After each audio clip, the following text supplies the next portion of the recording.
बहुत दिनों से ये चर्चा का विषय था कि सलार का ट्रेलर कब आएगा।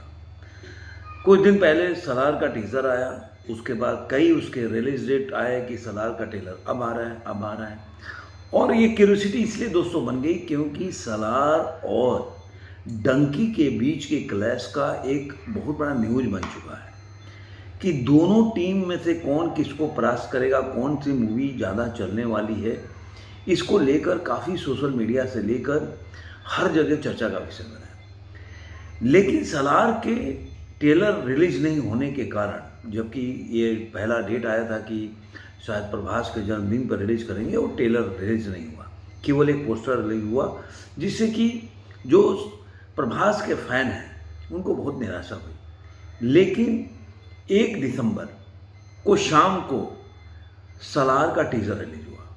अब सलार के इस टीजर को देखकर मुझे क्या लगा, ये सब बातें बताऊंगा। लेकिन उससे पहले मैं हूं आपका भाई, आपका दोस्त रणधीर सिंगर। अभी तक आपने मेरे चैनल को सब्सक्राइब नहीं किया तो सब्सक्राइब ज़रूर करें और बेल आइकन भी दबाएं, जिससे मेरे वीडियो का नोटिफिकेशन भी मिले। और मेरा वीडियो अच्छा लगता है दोस्तों के साथ शेयर करें, लाइक करें, कमेंट करें। तो चलिए सलार के ट्रेलर के ऊपर हम अपना बात करते हैं। सलार का जो ट्रेलर था उससे ये पता चलता है कि 2 दोस्तों की कहानी है, जिसमें दोनों दोस्त एक दूसरे को जान देने के लिए तैयार हैं। और उसके बाद जो एक दोस्त होता है जो कि पृथ्वीराज होते हैं, उनको बाद में किसी किंगडम होता है, जो किंगडम जो बहुत सदियों से चला रहा है, अब उसमें होता है कि वो किंगडम के आगे आने वाले उसको कौन होल्ड करेगा, उस किंगडम के गद्दी पे बैठेगा कौन। तो जब पृथ्वीराज को बैठाना होता है तो उसके 2 विरोधी लोग खड़े हो जाते हैं। अब उसको सपोर्ट करने के लिए कोई तो व्यक्ति होना चाहिए। तो प्रभास आते हैं, जो कि देवा नाम से उस मूवी में दिखाया गया है। तो ये लब लो आप कहानी ये है।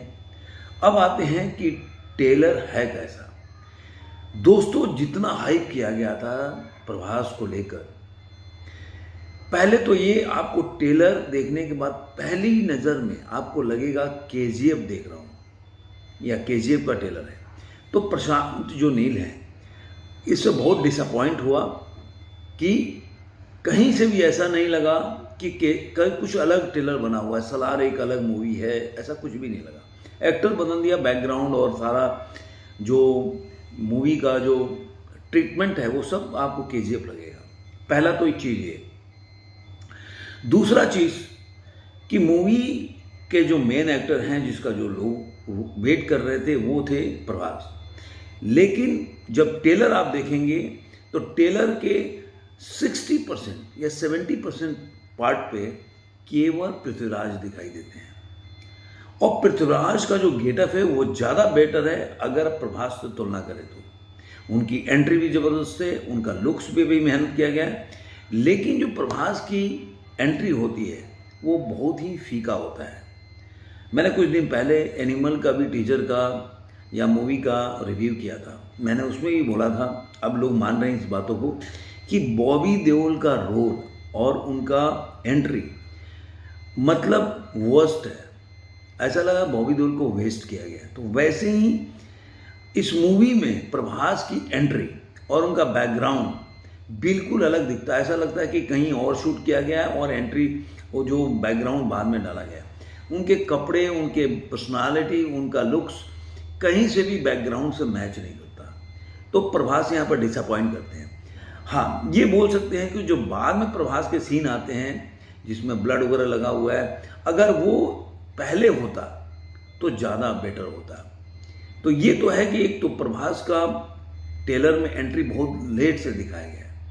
अब क्यों दिखाया गया, क्या स्ट्रेटेजी है, मेरे को तो समझ में नहीं आया। दूसरा, जो उनकी एंट्री थी, जिस तरह से एक प्रभास के फैंस को उम्मीद थी, वो बहुत ही डिसअपॉइंट करता है। कहीं से भी वो एंट्री आप उसको जस्टिफाई नहीं कर सकते प्रभास के साथ। और ये जो प्रभास का लुक्स है, जिसे कि लोग डायनासोर बोलते हैं, और ये माना भी जाता है कि प्रभास की मूवी देख लीजिए, राधे श्याम या आदि पुरुष हो या साहो, कोई भी उनकी मूवी चले या ना चले 100 करोड़ वर्ल्ड वाइड क्रॉस कर जाती है। तो इसलिए उनको डायनासोर बोला जाता है। लेकिन बहुत दिनों से जो प्रभास के फैंस से बहुत निराश थे कि उनकी 3 मूवी नहीं चली, तो उनको सलार से बहुत उम्मीद था। लेकिन सलार के ट्रेलर से और डिसअपॉइंटमेंट मिलता है, क्योंकि ऐसा कहीं नहीं लगता कि उससे उनकी एंट्री ज़बरदस्त से या ये मूवी कुछ